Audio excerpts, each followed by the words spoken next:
Chers amis, chers Friends of Funds, nous avons le plaisir de vous recevoir ce soir, virtuellement, au Théâtre Les Salons à Genève, en ce 1er décembre 2020.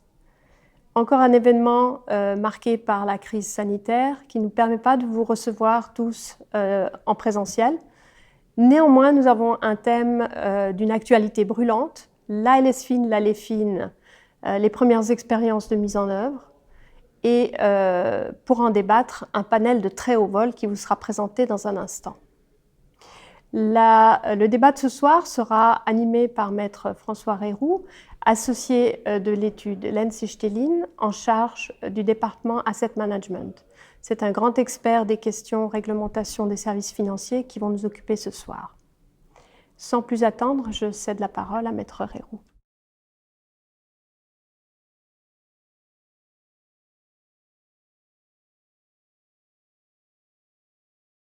Bonjour, je suis très heureux de vous accueillir, mesdames, messieurs, chers amis de Friends of Fund, dans ce cadre un peu inusuel, virtuel, pour les raisons que vous connaissez, pour ce sujet très très important aujourd'hui, qui est vraiment d'échanger sur les premiers retours, les premières expériences dans la mise en œuvre de la LSFIN, de la loi fédérale sur les services financiers et de la LEFIN.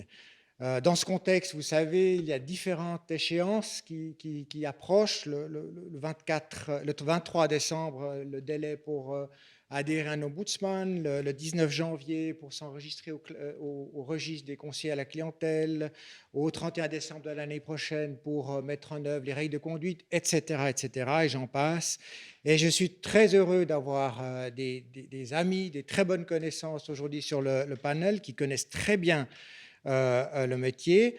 À ma droite, tout d'abord, Jennifer Toyola, qui vient de KPMG, senior manager auprès de KPMG, qui a fait toute sa formation en Autriche, à Innsbruck, 10 ans à Zurich et qui est ici depuis plusieurs années à Genève. À ma gauche, j'ai plus besoin de présenter Caroline, elle a l'habitude de cette phrase, on n'a plus besoin de la présenter, associée Caroline Clemetson, associée de Schellenberg Wittmer. Elle était évidemment, comme vous le savez, à la FINMA pendant de nombreuses années auparavant. Et un autre personnage de la place, j'allais dire suisse, pas seulement genevoise, Neil Carnegie, patron, promoteur et fondateur de Carnegie, le représentant de fonds bien connu. Et peut-être que je leur passe immédiatement la parole et tout de suite peut-être Neil, si tu peux en quelques mots présenter ce que tu fais et où sont tes domaines d'activité et ton expérience. Merci beaucoup François, mesdames, messieurs, bonjour. Carnegie Fund Services a été fondé en 2003, autorisé par la Commission fédérale de banque à l'époque et a été tout de suite soumis à la loi sur l'anti-blanchiment et reste toujours soumis à la loi d'anti-blanchiment. Donc, on est prestataire financier en Suisse avant et après l'entrée en vigueur de ça que j'appelle le FinLeg. Et aujourd'hui, on est représentant de quelques 800 fonds. Les arrivées de la loi sur les services financiers et des institutions a bouleversé notre monde un petit peu. Et on va revenir tout à l'heure. Merci. Jennifer, alors le monde bouleversé, la société d'audit, comment est-ce qu'elle vérifie, elle contrôle tout ça? Quelles sont tes expériences? Mes expériences, au moment, nous faisons beaucoup de projets ou de pré-audit pour l'LSFIN et aussi de mise en œuvre de l'LSFIN, de mandat conseil. Et les audits vraiment pour l'LSFIN, ça va commencer à partir de fin 2021 parce qu'évidemment, on a encore beaucoup de périodes de transpositoire. Caroline, conseillère, avocate, quels sont tes main drivers ces dernières semaines? Bon, alors moi, je suis spécialisée évidemment d'abord dans les produits financiers où je structure énormément de produits financiers sur le territoire suisse. Je fais aussi énormément de regulatory, de nouveaux asset managers, des nouvelles directions de fonds, des nouvelles restructurations de différents types de sociétés et bien sûr évidemment la mise en œuvre regulatory de par mon passé évidemment FINMA dans lequel j'ai eu la chance de travailler pendant des années, ce qui me permet de penser comme un régulateur mais d'avoir changé de côté et donc de penser comme le marché pour en tirer l'approche la plus pragmatique pour créer de la valeur. Voilà. Merci. Alors, avant de rentrer in medias res, au fond, j'ai identifié plusieurs sujets. Je crois que les grands sujets, simplement pour vous dire dans quelle direction on va se mouvoir pour l'heure qui suit, c'est les services financiers, la mise en œuvre. Services financiers, vous savez que c'est l'achat-vente d'instruments financiers, le conseil personnalisé, c'est la transmission d'ordre, c'est la gestion ou l'octroi de prêts en vue d'acheter des instruments financiers. Le deuxième grand sujet qui va nous préoccuper, parce qu'on a les spécialistes ici, mais c'est comment est-ce qu'on a passé du monde de la distribution sous la LPCC à ce nouveau monde où la distribution, on en répétera peut-être, un service financier. On va parler de l'audit parce que ça nous intéresse. Les réviseurs nous attendent au coin de la rue, j'allais dire. On va aussi parler de la LEFIN, de la mise en œuvre, puisqu'il y a des délais qui s'approchent à la fin de l'année, comme vous le savez, pour les sociétés de direction de fonds, les gérants, etc., pour la mise à jour des règlements, des statuts. Brièvement, évidemment, on va parler aussi de la LPCC, puisque Friends of Funds, la LPCC, ne l'oublions pas, c'est la loi qui règle les fonds, les produits, et pas les services financiers. Et aussi, on va certainement parler de l'autoréglementation, de l'ASFAMA, qui a changé de nom et qui est en pleine évolution. Alors, la toute première question que j'ai, qui est au fond liée aux services financiers et aussi au deuxième sujet que j'ai mentionné, Caroline, on a passé du monde de la distribution avec l'abolition des distributeurs dans un monde où on a ces trois éléments offre, services financiers, publicité. Pour toi, dans ton expérience, puisqu'on voulait la protection des investisseurs, est-ce qu'elle est équivalente à l'ancien régime? Qu'est-ce que tu penses? Quels sont tes premiers retours? Voilà, je pense qu'il faut distinguer différents aspects. Je pense qu'il faut distinguer l'aspect produit de l'aspect des distributeurs et des prestataires de services financiers. En termes des produits, pour tout ce qui s'adresse aux investisseurs publics, je pense que la chose reste plus ou moins exactement la même chose dans sa définition, avec la conséquence de devoir être approuvée par la FINMA. Pour ce qui est de la distribution ou de l'offre, selon le nouveau concept qui est entré en vigueur le 1er janvier 2020, je pense que là, il y a une sacrée différence dans le domaine des investisseurs qualifiés, notamment au niveau du produit, avec l'obligation de devoir désigner un représentant d'un service de paiement dans le cadre de la nouvelle loi, qui est uniquement pour les investisseurs professionnels qui auraient fait un opt-out, les high net worth. Tous les autres, en fait, professionnels ou qualifiés, sont exemptés de cette obligation. Donc là, on a clairement quelque chose qui est plus libéral que le régime d'avant si on ne s'adresse pas à ces clients finaux-là. L'autre aspect, c'est au niveau des distributeurs et de l'aspect de la LSFIN. Alors, si je pense que le code de conduite de la LPCC, qui peut encore être appliqué de manière dans la période transitoire, donc jusqu'au 31 décembre 2021, pour autant qu'on n'ait pas encore appliqué la LSFIN, je pense que ce régime-là était un régime qui était relativement libéral en termes de surveillance. La surveillance était faite par le marché, par les représentants, par les directions de fonds. D'un point de vue régulatory, c'était relativement libéral par rapport aux obligations qui seraient liées à la LSFIN selon les types de clients à qui on s'adresse, en termes de code de conduite, de documentation, de classification des clients et de tout ce qui s'ensuit. Maintenant, la grande différence, c'est l'absence de surveillance pour ceux qui ne sont pas réglementés, évidemment, dans le cadre de la LSFIN, à la différence de la LPCC, où c'est vrai qu'on avait une surveillance qui était effectuée par le marché dans le cadre de la LPCC pour les distributeurs et qui ne sera plus effectuée par le marché, en tout cas pas d'un point de vue légal et réglementaire, dans le cadre de la nouvelle réglementation. Et donc, du coup, on peut aussi se demander l'impact que ça peut avoir en cas de violation. Ça, c'est ce que je pourrais dire à ce stade. Merci. Caroline, alors tu touches un point central, je crois, de notre discussion. Et je suis heureux d'avoir Neil avec nous aujourd'hui. Neil est représentant depuis de nombreuses années. Je pense que tu es pas un des premiers, mais parmi les premiers, en tout cas, indépendants. Les contrats de distribution que Caroline mentionnait découlaient des règles de conduite de la LPCC, donc l'article 20 LPCC qui a été révisé. Dans le nouveau droit, il n'y a plus d'obligation d'avoir de contrat de distribution. Or, évidemment, comme représentant pour toi, c'est une profession que je n'ai jamais exercée, mais c'est quand même très important. C'était important d'avoir ces contrats parce que ça te permettait d'avoir un contrôle sur les distributeurs. Comment est-ce que tu vis ce changement de paradigme dans tes fonctions de l'ancien monde vers le nouveau monde, et notamment avec cette structuration contractuelle du réseau de distribution? Merci François. Ça qu'on a vécu jusqu'à 31 décembre 2019. C'est un régime, une loi qui dictait l'obligation d'avoir des contrats de distribution établis entre les représentants et les distributeurs en Suisse, souvent avec les sociétés de gestion étrangères qui étaient responsables pour le paiement des incentives de rétrocession. Les modifications qui ont entré en vigueur le 1er janvier de cette année ont enlevé l'obligation de ces contrats. Toujours est-il, dans une certaine manière, sont abusifs parce qu'il faut faire attention sur la manière que les incentives, les rétrocessions sont attribuées et les taux qui sont appliqués et la transparence pour les investisseurs, les ayants droit économiques de ces avoirs qui sont placés dans les fonds.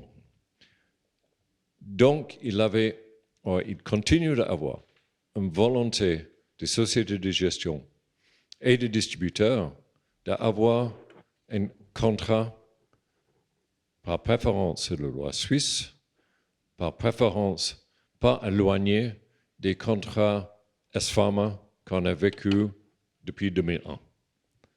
Donc, les pratiques dans le marché, best practice, et la continuation de ces contrats.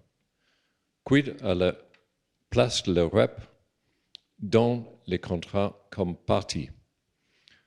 Aujourd'hui, on peut dire clairement que S-Pharma, respectivement, Asset Manager Association of Switzerland, a un projet en cours pour préparer les contrats modèles pour les offres en Suisse. Et bien entendu, en partie de tout ça, c'est l'exonération fiscale, à savoir le TVA. Ça, c'était admis par les autorités à Berne, le département fédéral de finances, pour autant que l'Europe était partie du contrat. Donc, pour le moment, le jugement final, la bonne composition de ces contrats, revu par S-Pharma avec Pharma et avec d'autres, l'industrie en général, n'est pas encore sortie.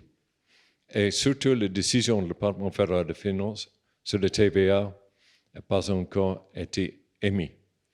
Toujours est-il, c'est bien chouette de penser qu'on peut offrir à droite et à gauche à tout le monde sur la réserve la FINSA. Toujours est-il, il faut un cadre juridique et on attend le résultat de ces consultations en cours pour voir l'issue de, en fait, les propositions pour le contrat modèle pour l'avenir, le Asset Managers Association of Switzerland. Merci. Donc, c'est vrai, hein, ce contrat, il ne pouvait pas être soumis à l'administration fédérale des contributions avant que l'ordonnance de la FINMA soit publiée, ce qui a été fait. Donc, j'espère qu'on pourra être positif. Mais concrètement, peut-être que je dois le dire au public, toi, comme représentant, Carnegie Fund Services, vous êtes prestataire de services financiers. Donc, c'est peut-être un point important à dire, tu l'as dit, pas tous les représentants sont prestataires. Est-ce que dans ce rôle, et je le comprends tout à fait, mais c'est intéressant, je pense, pour l'audience, tu vas choisir de rester partie au contrat pour pouvoir contrôler, ou est-ce que tu prends le parti que j'entends aussi dans le marché de dire « I don't want responsibilities, I get out ». Quelle sera ton approche? Merci pour la prolongation de la question. C'est intéressant. Voilà. C'est une question intéressante. Je commence par un autre bout.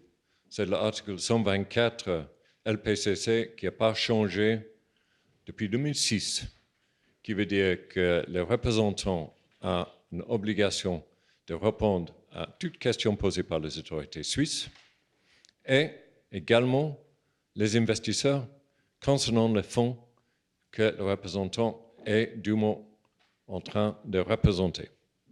Donc, nous avons les contacts et parmi les membres du public qui nous écoutent, j'imagine vous avez eu l'occasion de nous téléphoner, envoyer un mail pour avoir des précisions respectivement la documentation sur le fonds qu'on représente. Notre défi, si jamais l'Europe est plus membre partie dans les contrats de représentation, c'est qu'on va être aveugle. On ne veut pas savoir, si on n'est pas partie des contrats de distribution, à qui les fonds ils sont en train d'offrir en Suisse. Je change le vocabulaire, c'est l'offre aujourd'hui. Donc, les investisseurs, respectivement, les banques, les sélectionneurs de fonds, peuvent nous téléphoner à tout temps, mais on aura un petit peu de difficulté de le placer dans le débat parce qu'on ne va pas savoir s'ils sont contractés avec les sociétés de gestion, oui ou non. Toujours est-il, on reste à disposition parce qu'on va être les représentants des fonds qui nous concernent. Donc, c'est à vivre certainement l'année prochaine.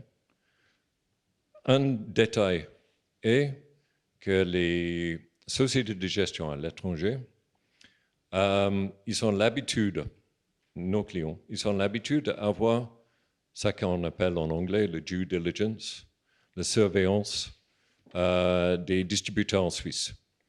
Donc, nous, représentants, on a toujours fait depuis 2003 les surveillances sur nos co-contractants, à savoir également les distributeurs, respectivement les offrants. Donc, on est en train d'être prié de continuer le service de surveillance, oui, avec ou sans les contrats d'offre à l'avenir. Donc, ça nous donne une opportunité commerciale, bien entendu, de mettre toutes les documentations qu'on a sur les distributeurs en Suisse à disposition des MiFID companies, si vous voulez, des sociétés de gestion à l'étranger. Et comme ça, on continue l'acte de surveillance à l'avenir avec ou sans les contrats. Merci Neil. Caroline, tu as certainement eu des clients qui disent « mais moi, non, moi je veux sortir ». Qu'est-ce que tu leur réponds ? Sur leur rôle, sur la possibilité, sur la nouvelle fonction de ce représentant ? Ouais, alors je crois qu'il faut distinguer, et je suis d'accord avec ce que vient de dire Neil en termes de la responsabilité du représentant. Je crois qu'il faut distinguer entre les fonds à l'étranger qui doivent désigner un représentant et les distributeurs. On avait avant, avec le représentant, le point de contact en Suisse pour les investisseurs et les autorités, avec des obligations de surveillance pour ce qui est de la distribution et l'obligation de contracter ces contrats. Maintenant, le rôle du représentant, et là je parle que pour les investisseurs qualifiés, je ne parle pas pour les investisseurs non qualifiés, je pense que c'est quelque chose qu'il faut vraiment distinguer, parce que là le rôle est aussi différent du représentant, mais le rôle du représentant pour les investisseurs qualifiés maintenant, c'est d'être le point de contact, et c'est ce qui a toujours été, qu'on avait aussi introduit en 2013, l'obligation pour les fonds étrangers d'avoir un représentant sur le territoire suisse pour la distribution aux investisseurs qualifiés. Le but du représentant en Suisse pour le produit étranger, c'est d'avoir un point de contact auquel les investisseurs peuvent s'adresser et pour lequel il y a un fort aussi en Suisse pour attaquer si jamais il y a des investisseurs en Suisse, peu importe qui c'est qui a fait la distribution, c'est leur représentant qui porte la responsabilité de ce qui s'est passé sur le territoire suisse pour ce fonds en étant ce point de contact. Ça, c'est la première chose. Maintenant, moi, si je suis distributeur et que je dois respecter les lois, etc. et tout, je pourrais rétorquer à M. Carnegie, et c'est très bien de surveiller la distribution d'un point de vue des investisseurs et surtout d'un point de vue de la responsabilité du représentant, si je peux me permettre. Mais la loi m'oblige à rien du tout. Moi, je peux distribuer un fonds, avoir un contrat de distribution avec un fonds à l'étranger sans passer par le représentant. Ma seule obligation en tant que distributeur, c'est de marquer le nom du représentant et du service de paiement dans les documents qui sont mis à disposition à titre gratuit par le représentant. Et sinon, moi, j'ai aucune obligation à l'égard du représentant et je ne verrai pas pourquoi j'aurais des obligations supplémentaires si je prends l'autre côté du distributeur. Et donc, d'un point de vue du représentant, je comprends la volonté de surveillance parce que c'est une question de responsabilité. D'un point de vue du distributeur, je me dirais, mais pourquoi est-ce que j'ajouterais un burden supplémentaire dans le cadre d'un contrat que j'ai aucune obligation de par la loi de signer? Je dis juste, je fais juste l'avocat du diable. Mais... C'est très bien, Caroline, j'ai l'habitude. Donc, je retoque. C'est très simple. Tu as mentionné le fort. Ouais. Donc, si je prends nos chers clients à Londres, Tous les contrats, à part les contrats de distribution suisse, sont English and Welsh law. Donc, si un distributeur en Suisse veut procéder à un greffe et aller un petit peu plus loin avec une plainte, bonne chance, il peut engager un solliciteur et de suite un barrister, etc., etc. Donc, les contrats, pour la plupart de nos clients qui sont en train de distribuer, si j'ose utiliser le mot, ailleurs qu'en Suisse, sont le contrat sur la loi dans cette cas de figure anglaise. Et là, on voit... Si je peux juste répondre Oui. quelque chose à ça. Mais le point qui est important dans le cas du fort, c'est le point de vue de l'investisseur. C'est l'investisseur qui peut attaquer le représentant au fort en Suisse. Et ce n'est pas une question de Welsh law ou English law. Je peux faire une procédure en Suisse pour du mis-selling de choses qui ont été faites parce qu'il y a un institut qui est représentant. C'est ça la réalité. Alors, ça, on voit... c'est la réalité s'ils essaient. Et tout d'abord, il faut qu'ils essaient. Parce que notre responsabilité est réduite comme représentant. Alors, autant qu'on n'est pas co-contractant dans le contrat en question.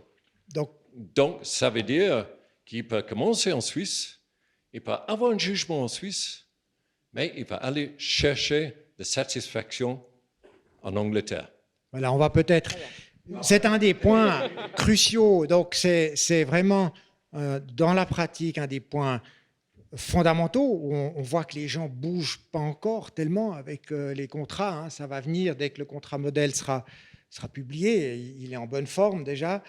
Mais le nœud de la guerre, au fond, c'est pas tellement... Oui, c'est le rôle du représentant, mais le nœud de la guerre, c'est la surveillance des distributeurs et des législateurs à la demande aussi de l'autorité de surveillance, parce qu'elle n'était pas satisfaite de la qualité de la surveillance des distributeurs, c'est que les distributeurs ne sont plus surveillés ensuite. Donc, c'est des prestataires de services financiers qui ont cette obligation de mettre en œuvre les règles de conduite.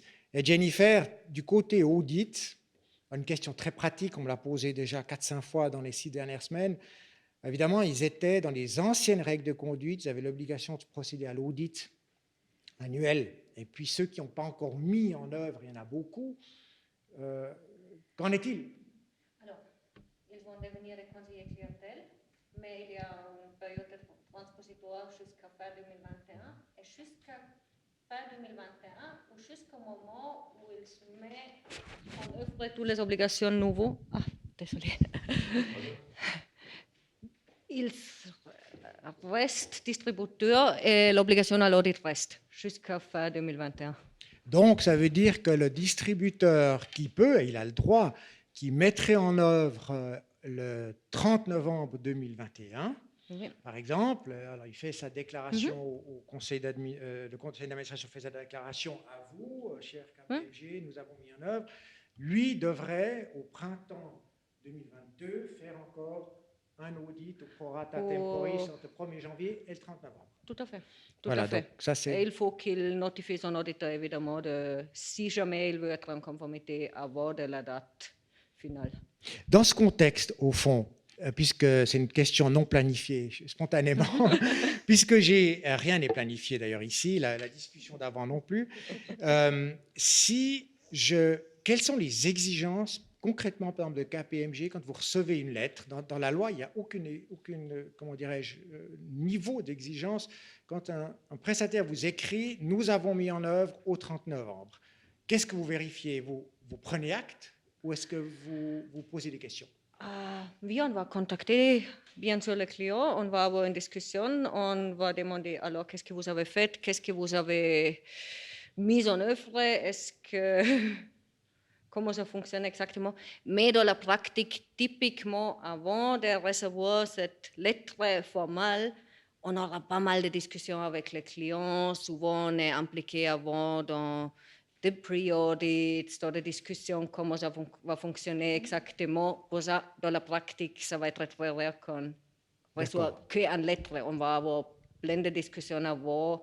Aussi maintenant, on ne fait pas un audit de l'ESFIN encore, mais on a des discussions avec notre client pour regarder où ils sont, quel est le statut, jusqu'à quand ils planifier d'être en conformité, tout ça.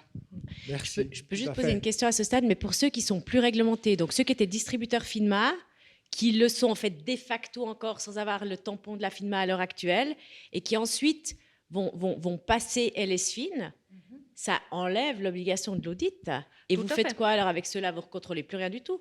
Tout à fait. À partir du moment où ils ont mis en place le nouveau régime, il n'aura plus une obligation d'audit. Alors, Mais- l'intention du législateur, qu'il soit justifié ou pas, notre question était vraiment de dire, à partir du moment, et c'est ma prochaine question, où il a mis en œuvre, il est hors champ de la surveillance, sauf pour des sanctions pénales, en cas de violation, mais je ne vois pas encore très bien comment ça pourrait se passer, peut-être une dénonciation de la FINMA au département fédéral des finances, enfin ça prend du temps, on sait. Donc ça, c'est un des points ouverts au niveau des sanctions.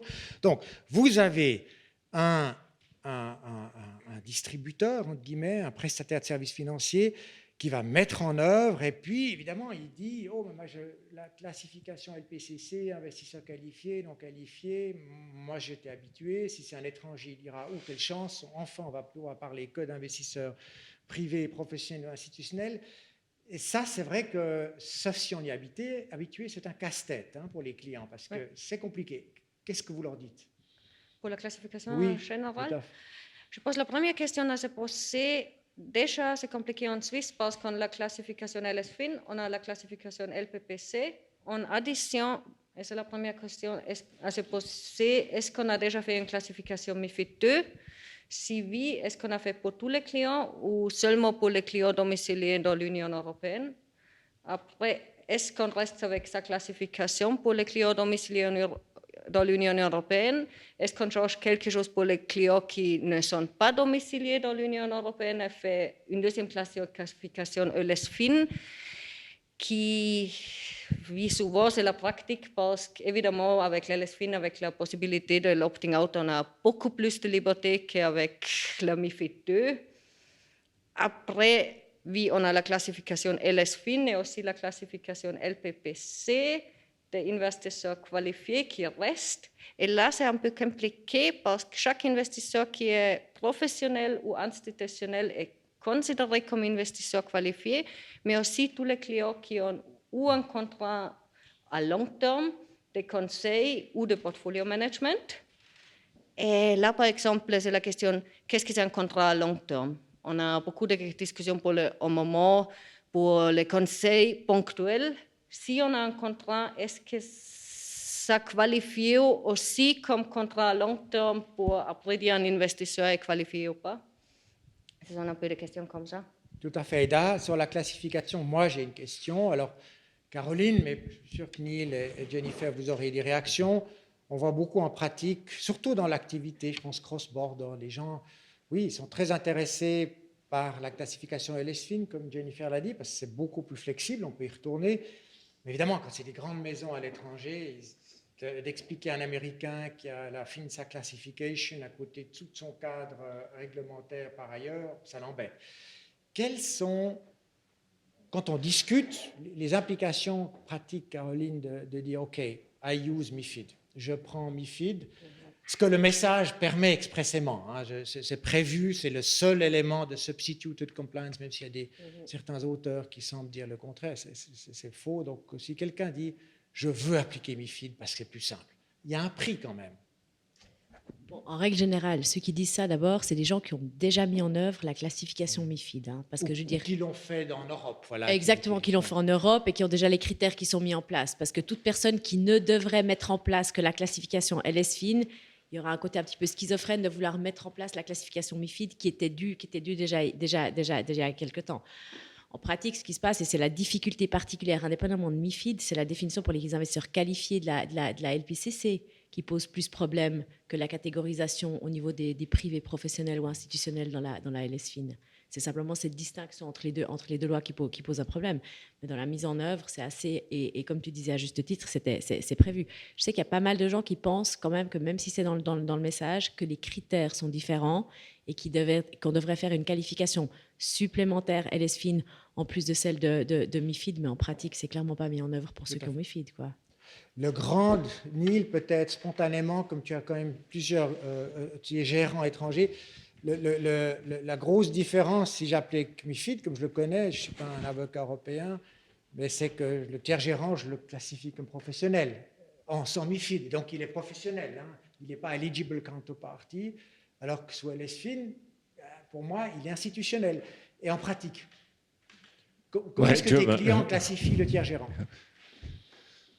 Ils classent le tiers gérant comme low-hanging fruit, normalement, parce que ce sont des gens très ouverts à des propositions, respectivement les offres. Donc, les faciles de contact et ouverts. Donc, ils ont plein de qualités, les tiers gérants. Le problème qui se pose, c'est que on est en train de faire le tour, on propose des solutions pour que les chefs clientèle, les sociétés de gestion à l'étranger, souvent les MiFID companies aussi, se mettent en pratique le LSFIN avec tout d'abord l'ombudsman, après la formation, et s'il veut des directives internes, en tout cas, il prend connaissance des directives internes pour la Suisse, ou en tout cas, la manière que c'est proposé, pour qu'il puisse faire une comparaison entre le monde suisse à l'avenir et le monde MiFID tel qu'il connaît et tel qu'il applique aujourd'hui. Après, il y a les questions qui restent, à savoir si l'équipe de conseil en placement, le conseil financier, ils sont obligés de passer l'examen pour entrer sur le registre des conseillers en Suisse. Et on a certains clients avec l'équipe de sales en Suisse qui poussent l'équipe d'aller jusqu'au registre. Donc tout ça, c'est un petit peu en fonction des cultures des sociétés de gestion à l'étranger et si oui ou non ils ont les employés respectivement les sales en Suisse, oui ou non. Donc on est dans ce type de débat aujourd'hui. Partie présente dans l'application de LSFIN depuis l'étranger, c'est la classification de clientèle. Et là, il y a deux écoles. La première école, qui est quasiment à 80%, si ce n'est pas 90%, c'est que le sales depuis l'étranger va contacter les banques, les sélectionneurs de fonds, les professionnels, les institutionnels, les caisses de prévoyance, et va s'arrêter là. C'est le fly-in, fly-out. Une petite minorité relativement importante par efficacité sont en Suisse. Et là, la question, c'est de savoir s'ils sont sur le registre, oui ou non.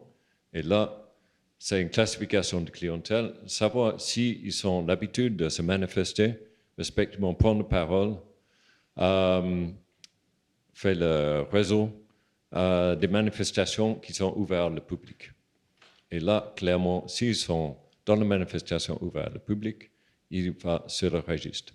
Donc, ça découle la classification de clientèle et le modèle d'affaires de chaque société de gestion avec ses délégués, les MiFID companies.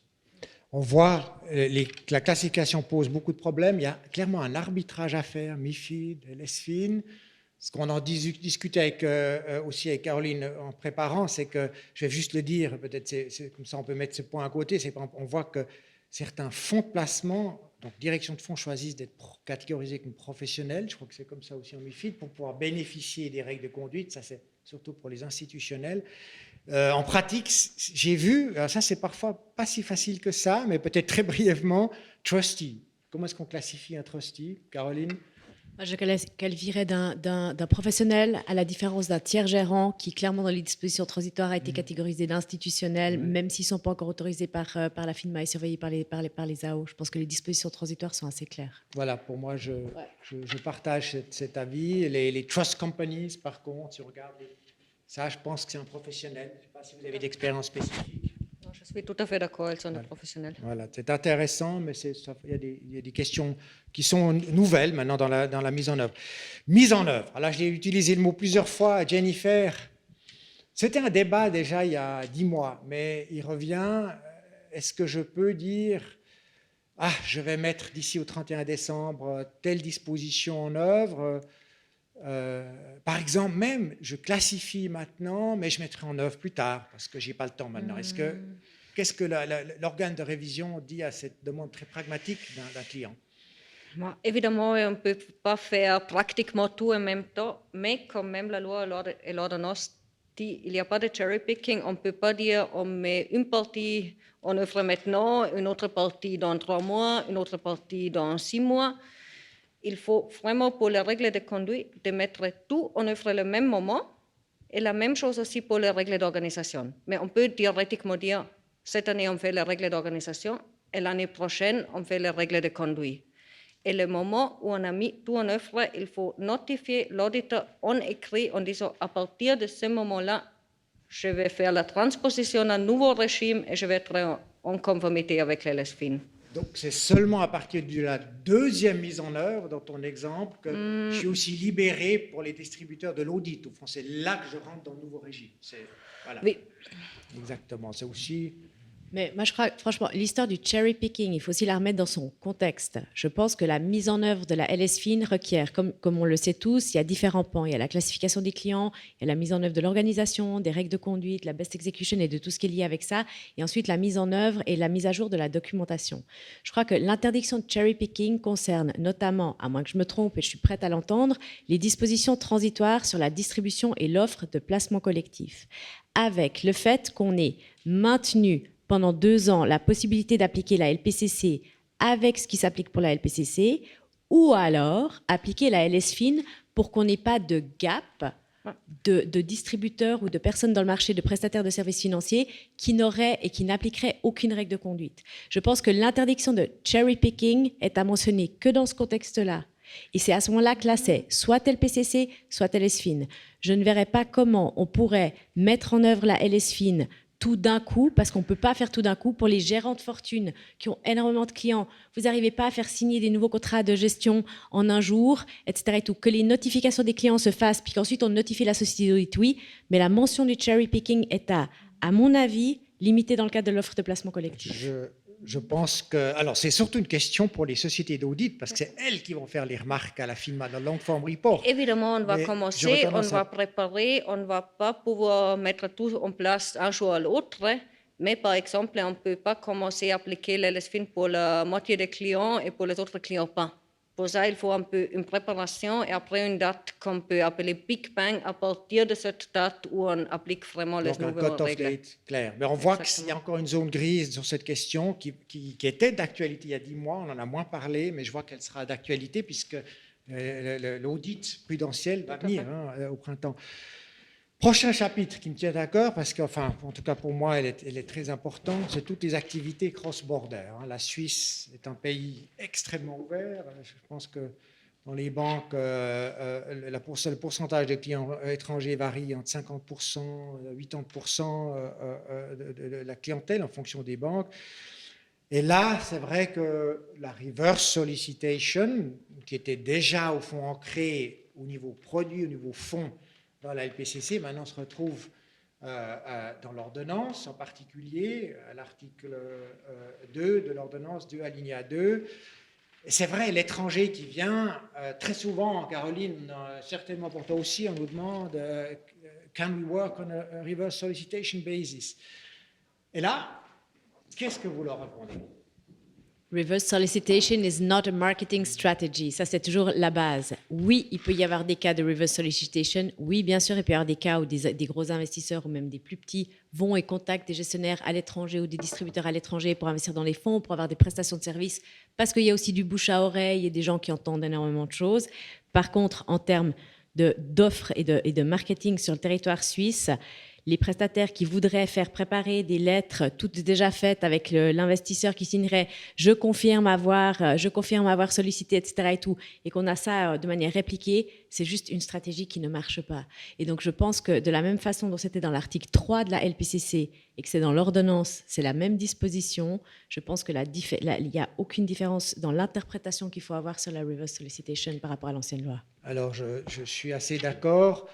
En tout cas, c'est comme ça que c'est voulu, donc ce n'est pas le modèle très ouvert, enfin, c'est possible. Donc, ça voudrait simplement dire que dans un cas concret, s'il y a une demande, et je vais poser une question à Neil, s'il y a vraiment une demande spontanée, spontanée et précise, un prestataire à l'étranger au niveau des services financiers, je ne parle pas de l'offre, donc c'est toujours cross-border, on peut dire que le service financier a lieu à l'étranger. Donc, c'est une question de champ d'application territoriale de la loi. Neil, toi qui as beaucoup de gérants, est-ce que c'est une question en pratique qu'on te pose souvent? We want to work on a reverse solicitation basis? Ou est-ce que les gens, quand ils viennent chez vous, admettent au fond qu'ils font des services financiers en Suisse? Merci François. Je suis d'accord avec Caroline. Reverse solicitation is not a marketing strategy. Ça, c'est absolument clair pour nous. Toujours est-il, il a des cas de figure où il a bouche-oreille en Suisse et les investisseurs en Suisse, surtout institutionnels, caisse de prévoyance, assureurs, etc., va apprendre qu'il a quelque chose à regarder dans une stratégie spécifique proposée par exception Y. Et pas plus tard que la semaine passée, encore une fois, on avait un institutionnel suisse qui a pris contact avec nous et on a dirigé vers le gérant à l'étranger. Donc, ça arrive à temps à l'autre. Je ne veux pas dire que c'était 50 fois par semaine. Et les gens qui nous approchent à cet égard sont surtout les institutionnels. Parce que ça, c'est connu dans le milieu institutionnel.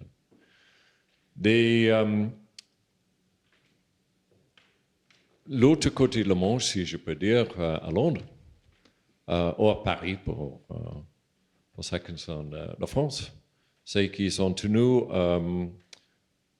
par National Competent Authorities, la législation locale, respectivement nationale.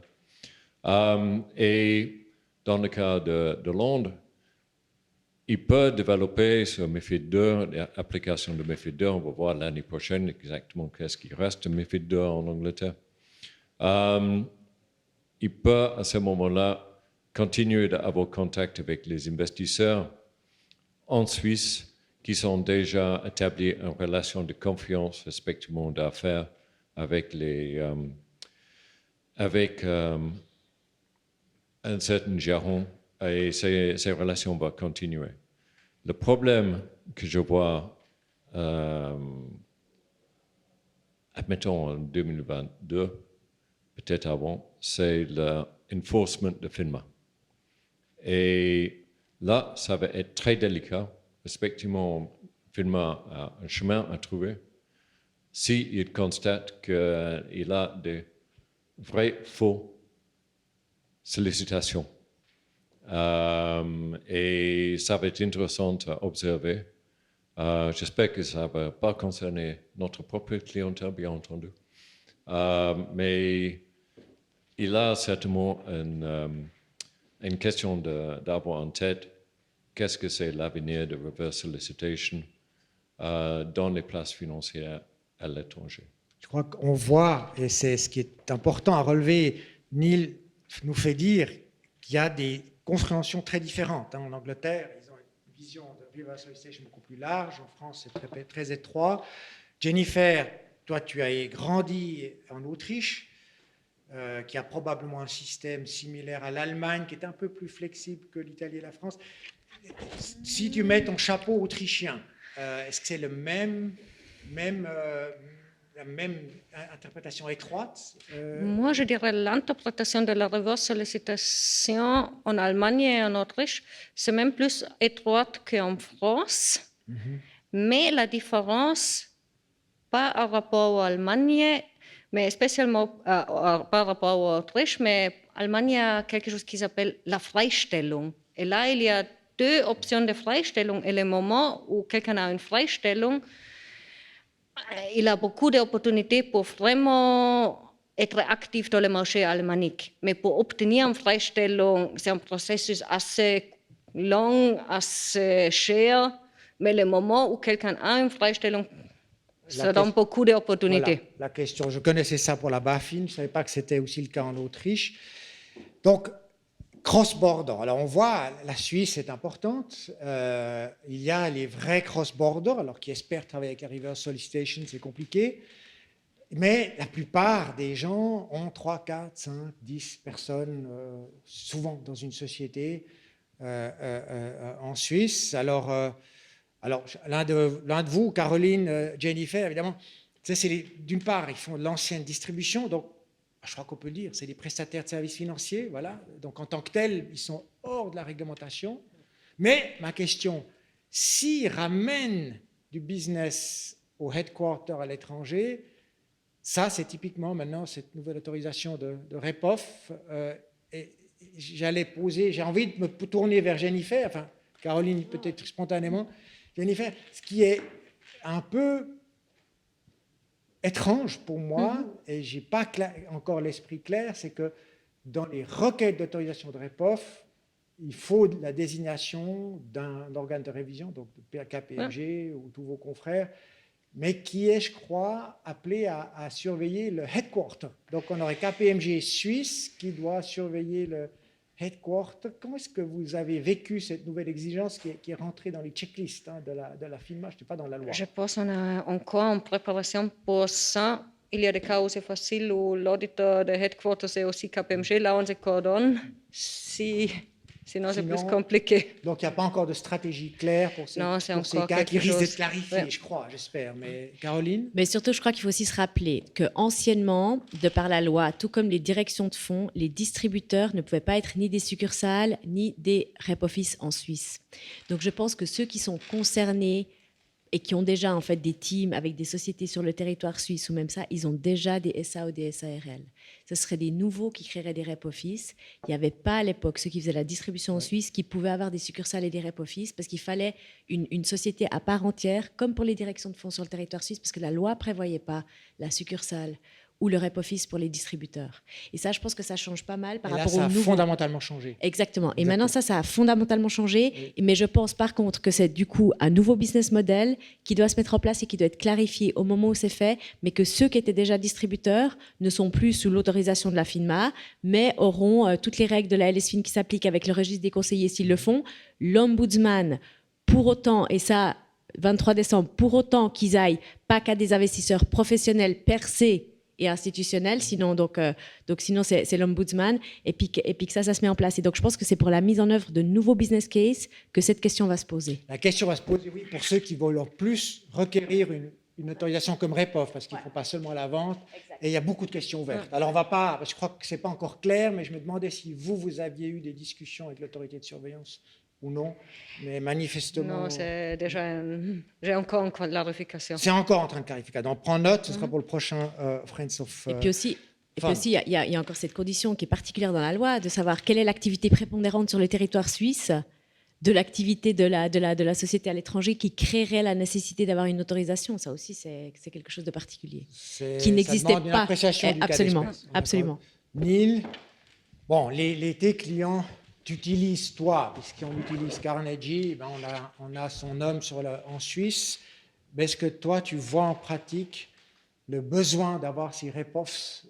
Est-ce que tes clients, en parallèle, ils utilisent Carnegie Fund Services, mais ils ont leur propre team? Ou est-ce qu'ils se disent, j'ai Carnegie, donc je fais que du cross-border? Qu'est-ce que tu vois? Donc, je trouve un petit peu malheureux qu'on ait les représentants des fonds de placement étrangers en Suisse. Et maintenant, on a le Rep Office, mais apparemment, ils ne sont pas trouvés mieux dans la rédaction de loi. Mais les rep-off, en fait, a existé depuis des décennies.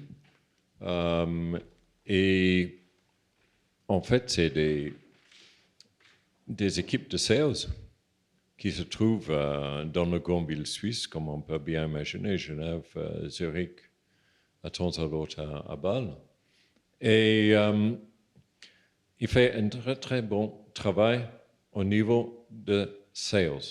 Maintenant, si on va étendre ça à rep pour le asset management en Suisse, là, il y a 2 ou 3 exemples qui existent aussi depuis le temps. Et pour moi, c'est juste une extension de la head office. Pour autant qu'ils sont correctement formés et pour l'asset management autorisé par FINMA. Merci. J'ai encore 2 très brèves questions, mais je vous prierai de répondre très brièvement puisque le time is running out, comme diraient les compatriotes de Neil. Le représentant, comme j'ai dit, pas un prestataire de services financiers, sauf s'il le fait, comme Neil. Direction de fonds, on n'en a pas parlé, et là, la douche froide, je crois pour beaucoup, mais il n'y a pas eu de résistance, il n'y a eu pas beaucoup de résistance.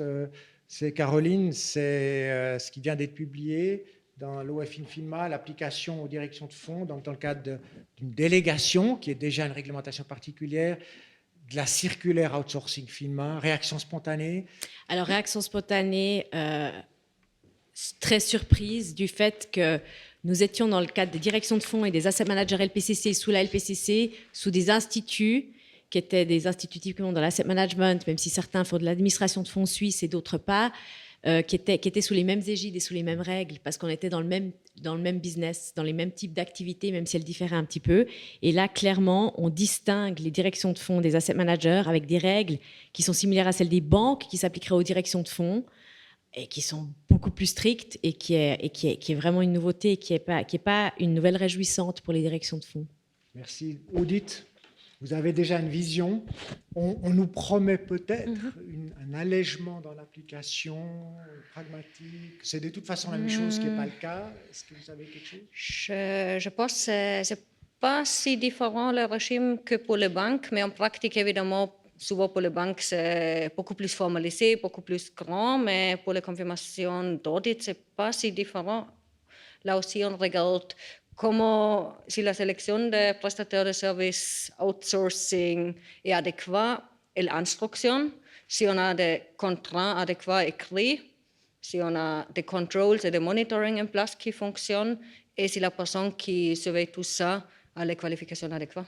Pour ça, ce n'est pas si différent de ça qu'est-ce qu'on va faire pour les banques aussi. Des sociétés d'audit, moi je suis d'accord avec Caroline, c'est quelque part conceptuellement faux, mais c'est comme ça, on doit en prendre acte.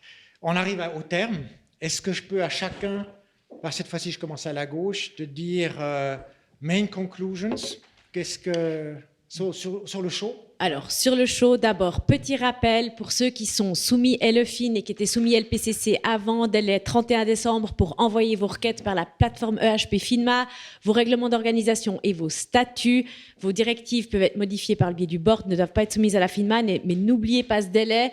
En plus de l'Ombudsman le 23 décembre, si vous vous adressez à des investisseurs autres que des professionnels ou des institutionnels. Donc, les professionnels opt-in comptent pas comme des professionnels dans le cas de l'Ombudsman, donc vous devrez vous affilier. N'oubliez pas ces 2 délais, mais vous pouvez encore appuyer sur le send pour la FINMA le 31 décembre sur la plateforme. Voilà. Merci Caroline, c'est la question que j'allais sacrifier, donc tu l'as répondu.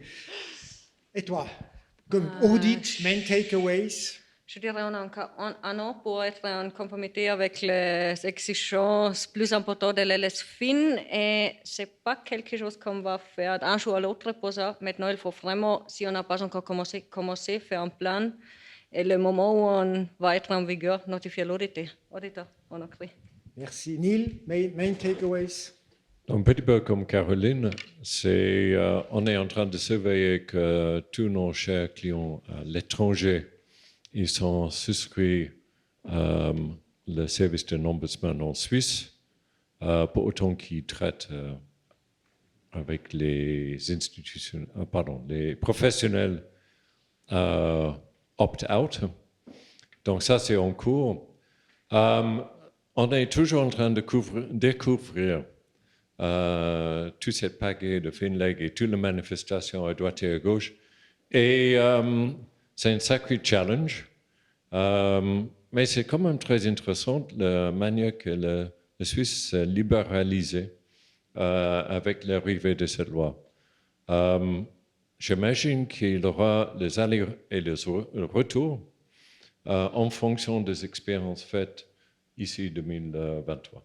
Je remercie Neil. Alors, je vais rendre l'antenne, comme on dit à la télévision, puisqu'on est virtuel. Simplement pour dire, c'est vrai, Neil, le régime est compliqué, mais il est très libéral dans le résultat.